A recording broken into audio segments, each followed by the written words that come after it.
Hi. Hi, and welcome to the Social Media Public Relations Final Presentation Book Report. Today we're going to be looking at Say Everything, How Blogging Began, What It's Becoming, and Why It Matters. This book gets into the evolution of blogging by taking us through its earliest roots as just a toy or something that was done for fun by tech nerds and those who had expertise in HTML to what it is now. An important source of news and information. It is now everywhere and used all the time. It has affected everything from journalism to people's jobs to even political outcomes. To blog is to be part of the modern world in some senses. The author and mastermind behind this book is none other than the acclaimed reporter and writer Scott Rosenberg. Serving as both a writer and co-founder of a website, Rosenberg is uniquely qualified to speak on the topic of the evolution of blogging and how it found its way into modern life and business.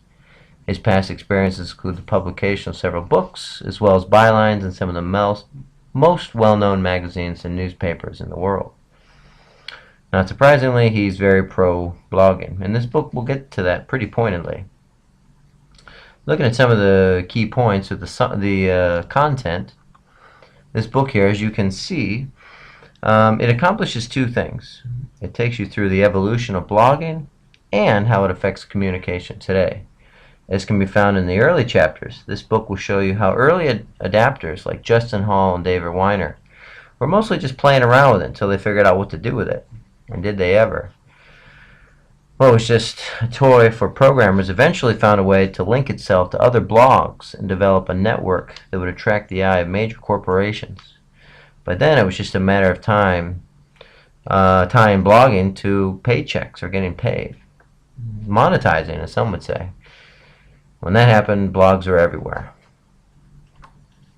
As you can see from this illustration here, blogging today is tied to all forms of social media that are used, at least the most important ones that are used. And so blogging has a role in all kinds of communication. Moving forward to some of the key takeaways of this book, you can see here, the first one here is that blogs bring people together that wouldn't otherwise be able to meet.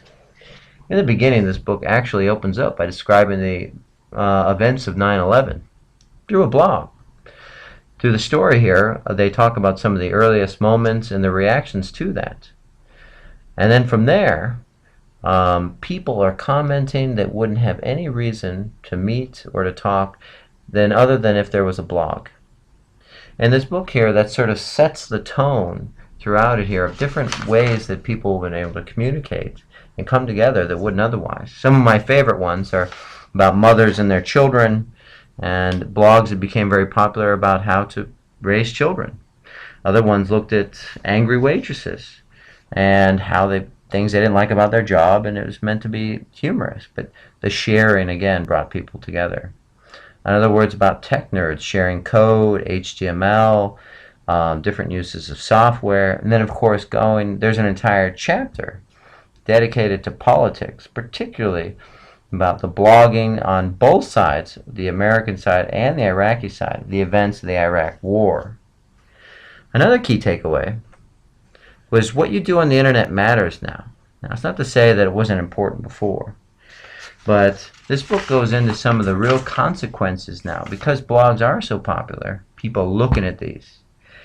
And one example to be found was one man who was blogging about work and people he worked with, particularly the vice presidents, and that eventually got him in trouble. Another one was a woman who made jokes about the Mormon religion. Now, she claimed to be Mormon, and she went to church and the whole 9 yards, but then people read her blog and some things she had to say, and let's just say it didn't work out for her. Another key issue that's mentioned in this book is the idea of fact-checking. Now, in this book here, they mention a case after case where people are being called to task for not being totally truthful. And I think that in this point here, this goes into politics. They mention cases of people who created blogs under false pretense, where they claimed to be sick and they would tell a story, but there was not actually anyone there. And even cases where abuse occurred and where people were mean and people took the time to actually track them down, identify who they were. In part 2, we're going to be looking at some of the effects on journalism.